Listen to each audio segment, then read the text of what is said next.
Hello' বন্ধু বান্ধৱীসকল, পুনৰ স্বাগতম আমাৰ সাহিত্য আৰু সাহিত্যিকৰ অন্য এটা ভিডিঅ'লৈ। আশা কৰোঁ ভিডিঅ'সমূহ ভাল লাগিছে। আমাৰ প্লেলিষ্টত গৈ কিনে ভিডিঅ'সমূহ চাই ল'ব। আহক তেনেহ'লে আজি আমি আমাৰ প্ৰথম প্ৰশ্নটো আৰম্ভ কৰোঁ, আলোচনা কৰোঁ। আমাৰ প্ৰথম প্ৰশ্নটো দিছে যে তলৰ কোনটো গ্ৰন্থ মাধৱ কন্দলীৰ ৰচনা নহয় বুলি সন্দেহ হয়? কোনখন গ্ৰন্থ আমাৰ মাধৱ কন্দলীৰ ৰচনা নহয় বুলি সন্দেহ হয়? দেৱজিৎ, ৰামায়ণ, তাম্ৰধ্বজৰ যুদ্ধ, ৰাজসী কাব্য। ইয়াৰে শুদ্ধ উত্তৰটো কোনটো হ'ব? শুদ্ধ উত্তৰটো হ'ব আমাৰ ক নম্বৰটো, যে দেৱজিৎ হৈছে কি আমাৰ মাধৱ কন্দলীৰ ৰচনা নহয় বুলি আমাৰ সন্দেহ হয়। আমি তলৰ উত্তৰটো দিব চেষ্টা কৰিছোঁ, কাৰণ এই PDF-টো আমি আমাৰ টেলিগ্ৰাম চেনেলত দি দিম। আমাৰ টেলিগ্ৰাম চেনেলত আপোনালোকে জইন হৈ ল'ব। ষ্টাডি চাৰ্কেল উইথ তপন, এইটো হৈছে আমাৰ টেলিগ্ৰাম চেনেল, তাত আমি PDF-টো দি দিম। আৰু 2 নম্বৰ প্ৰশ্নটো দিছে যে শংকৰদেৱে কছাৰীৰ উপদ্ৰৱ সহিব নোৱাৰি প্ৰথমে ক'ত আশ্ৰয় লয়? শংকৰদেৱে যেতিয়া কছাৰীসকলে উপদ্ৰৱ চলাইছিলে, তেতিয়া সেই উপদ্ৰৱ সহিব নোৱাৰি শংকৰদেৱে ক'ত আশ্ৰয় লৈছিল? বেলগুৰিত, গাংমুত, পাটবাউসীত, মধুপুৰত। ইয়াৰ শুদ্ধ উত্তৰ কোনটো হ'ব?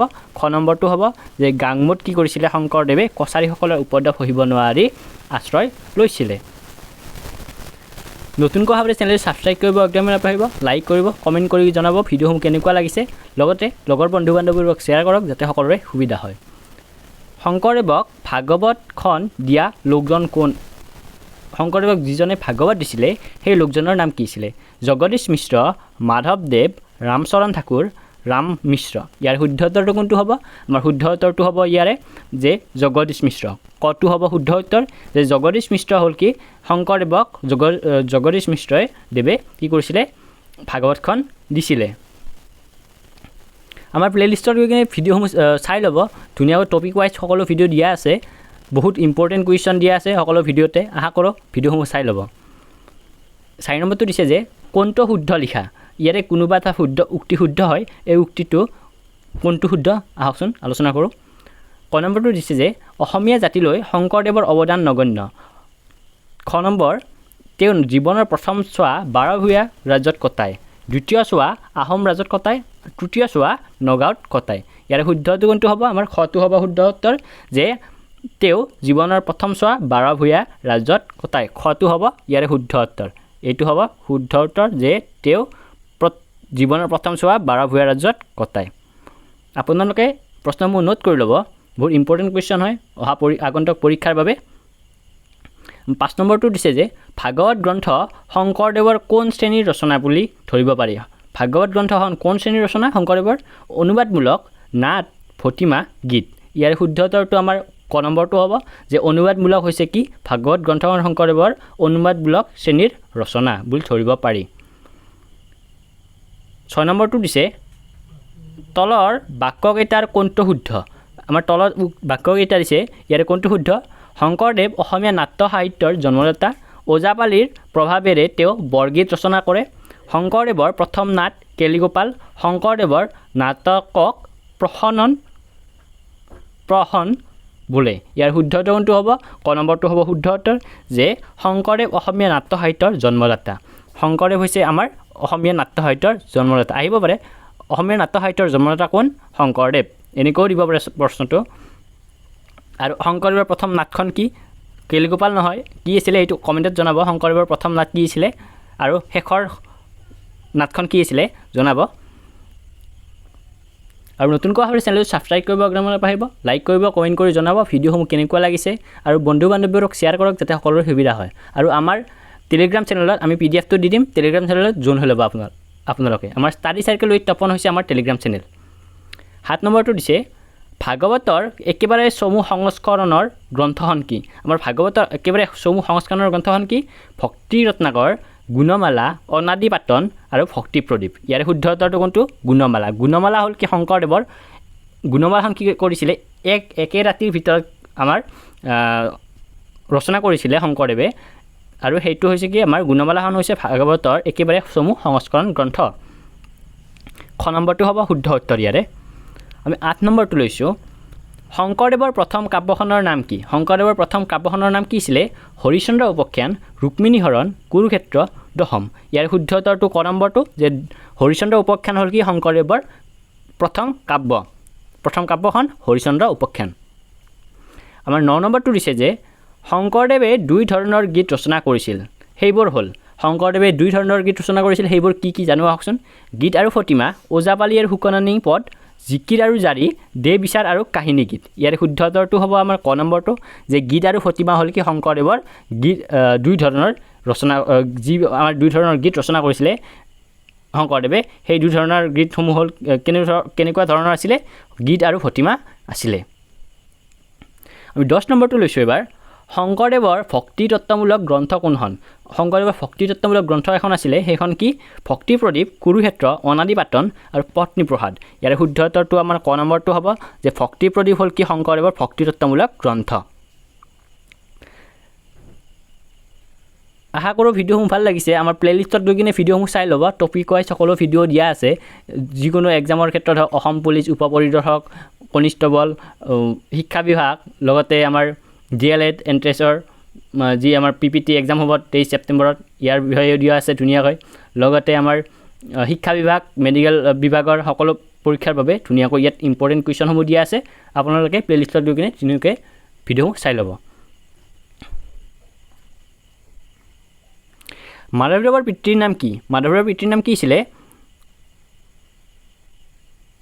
মাধৱদেৱৰ পিতৃৰ নাম কি আছিল গোবিন্দগিৰি ভূঞা কুসুম্বৰ ভূঞা নাৰায়ণ ঠাকুৰ ভৱানন্দ ইয়াৰ শুদ্ধ উত্তৰটো কোনটো হ'ব শুদ্ধ উত্তৰটো হ'ব আমাৰ ক নম্বৰটো শংকৰদেৱৰ পিতৃৰ নাম আছিলে গোবিন্দগিৰি ভূঞা আৰু কুসুম্বৰ ভূঞা কোন আছিলে কুসুম্বৰ ভূঞা আছিলে কোন আছিলে সেইটো জনাবচোন কুসুম্বৰ ভূঞা আৰু বা শংকৰদেৱৰ পিতৃৰ নাম কি আছিলে সেইটো জনাব শংকৰদেৱৰ পিতৃৰ নাম কি আছিলে কুসুম্বৰ ভূঞা আছিলে আৰু মাতৃৰ নাম কি আছিলে সেইটো আপোনালোকে জনাব আৰু শংকৰদেৱৰ আইতাকৰ নাম কি আছিলে এইটো কমেণ্টত জনাব 12 নম্বৰটো দিছে যে গুণমালা কাব্য কি চন্দত ৰচা আমাৰ যিখন গুণমালা আছিলে মই কৈছিলোঁ যে শংকৰদেৱৰ শেষৰণাত আছিলে আৰু এটা ৰাতিৰ ভিতৰতে শংকৰদেৱে সেইখন ৰচনা কৰিছিলে গুণমালা আৰু এই কাব্যখন কি গ্ৰন্থত কি চন্দত ৰচা আছিলে কুসুমমালা ছপয় ছবি দুলৰি ইয়াৰ শুদ্ধ উত্তৰ কোনটো হ'ব শুদ্ধ উত্তৰটো হ'ব যে কুসুমমালা চন্দত কি কৰিছিলে গুণমালা কাব্যখন ৰচনা কৰিছিলে 13 নম্বৰটো লৈছোঁ কীৰ্তনৰ ৰচক কোন কীৰ্তন যি আছিলে কীৰ্তনৰ ৰচক কোন মহাপুৰুষ মাধৱদেৱ ভট্টদেৱ শ্ৰীমন্ত শংকৰদেৱ শ্ৰীধৰ কন্দলী ইয়াৰ শুদ্ধ উত্তৰটো গ নম্বৰটো যে মহাপুৰুষ শংকৰদেৱ হ'ল কি কীৰ্তনৰ ৰচক ধুনীয়াকৈ উত্তৰটো তলত দিয়া আছে এই পিডিএফটো আমি যেহেতু আমাৰ টেলিগ্ৰাম চেনেলত দি দিম ধুনীয়াকৈ টেলিগ্ৰাম চেনেলত জইন হৈ ল'ব ষ্টাডি চাৰ্কেল উইথ তপন হৈছে আমাৰ টেলিগ্ৰাম চেনেল আমি 14 নম্বৰটো লৈছোঁ এবাৰ মাধৱদেৱৰ এখন উল্লেখযোগ্য ভক্তিমূলক গ্ৰন্থৰ নাম লিখা আমাৰ মাধৱদেৱৰ উল্লেখযোগ্য ভক্তিমূলক নাটখনৰ নাম কি আছিলে নামঘোষা দশম ৰাজহুই আৰু অৰ্জুন ফংগন ইয়াৰ শুদ্ধ উত্তৰ কোনটো হ'ব শুদ্ধ উত্তৰটো হ'ব আমাৰ ক নম্বৰটো যে নামঘোষা হ'ল কি মাধৱদেৱৰ ভক্তিমূলক গ্ৰন্থ আৰু নামঘোষাক হাজাৰী ঘোষা বুলিও কোৱা হয় কাৰণ 1000টা ঘোষা নামঘোষাত আছে বাবে নামঘোষাক হেজাৰী ঘোষা বুলিও কোৱা হয় মাধৱদেৱৰ জীৱনৰ কীৰ্তিস্তম্ভ হ'ল কি নামঘোষা আহিব পাৰে মাধৱদেৱৰ জীৱনৰ কীৰ্তিস্তম্ভ কি তেতিয়া লিখিব লাগিব নামঘোষা আৰু নামঘোষাক হেজাৰী ঘোষা বুলি কোৱা হয় 1000টা ঘোষা নামঘোষাত আছে আমি 15 নম্বৰটো লৈছোঁ এবাৰ শংকৰদেৱে প্ৰচাৰ কৰা ধৰ্মটোৰ নাম কি শংকৰদেৱে যিটো ধৰ্ম প্ৰচাৰ কৰিছিলে সেই ধৰ্মটোৰ নাম কি শাক্ত ধৰ্ম একশৰণ নাম ধৰ্ম ৰাতিখোৱা সম্প্ৰদায় আৰু শৈৱ ধৰ্ম ইয়াৰ শুদ্ধ উত্তৰ কোনটো হ'ব শুদ্ধ উত্তৰটো হ'ব আমাৰ খ নম্বৰটো যে একশৰণ নাম ধৰ্ম কি কৰিছিলে শংকৰদেৱে প্ৰচাৰ কৰিছিলে বা শংকৰদেৱে প্ৰচাৰ কৰা ধৰ্মটোৰ নাম হ'ল একশৰণ নাম ধৰ্ম খ নম্বৰটো হ'ব ইয়াৰে শুদ্ধ উত্তৰ আমি 16 নম্বৰটো লৈছোঁ এবাৰ মাধৱদেৱৰ ৰচনা হিচাপে সন্দেহজনক গ্ৰন্থখন কি যিখন মাধৱদেৱৰ ৰচনা হিচাপে সন্দেহজনক গ্ৰন্থ কোনখন তলৰ গুপ্তহাৰ ৰাজহুই ভোজন বিহাৰ নামঘোষা ইয়াৰে শুদ্ধ উত্তৰটো হৈছে ক নম্বৰটো যে গুপ্তহাৰ হৈছে কি মাধৱদেৱৰ ৰচনা হিচাপে সন্দেহজনক গ্ৰন্থ নতুনকৈ হ'লে চেনেলটো ছাবস্ক্ৰাইব কৰিব একদম নাপাহৰিব লাইক কৰিব কমেণ্ট কৰি জনাব ভিডিঅ'সমূহ কেনেকুৱা লাগিছে ভাল হ'লেও জনাব বেয়া হ'লেও জনাব কাৰণ যিহেতু আপোনালোকৰ যিটো মনৰ ভাৱ সেইটো আমাক ব্যক্ত কৰাৰ পিছতে আমি গম পাম যে আমাৰ ভিডিঅ'সমূহ কেনেকুৱা লাগিছে ভাল হ'লেও জনাব বেয়া হ'লেও জনাব আৰু ভুলখিনি আমাক শুধৰাই দিব কাৰণ যেহেতু আপোনালোকৰ আগন্তুক পৰীক্ষা আহি আছে যাতে আমি ভাল ভিডিঅ' ভাল প্ৰশ্ন আপোনালোকৰ বাবে আগবঢ়াব পাৰোঁ ইয়াৰ বাবে আমি সদায় অহৰহ চেষ্টা কৰিছোঁ আমি 17 নম্বৰটো লৈছোঁ মাধৱদেৱৰ নাটবোৰক কি বোলে মাধৱদেৱৰ নাটবোৰক কি বোলে উৎসৃষ্টি কাংক ঝুমুৰা প্ৰকৰণ সত্য ইয়াৰ শুদ্ধ উত্তৰটো হ'ব ঝুমুৰা যে ঝুমুৰা হ'ল কি মাধৱদেৱৰ নাটবোৰক ঝুমুৰা বোলে ঠিক আছে মাধৱদেৱৰ নাটবোৰক ঝুমুৰা বুলি কোৱা হয়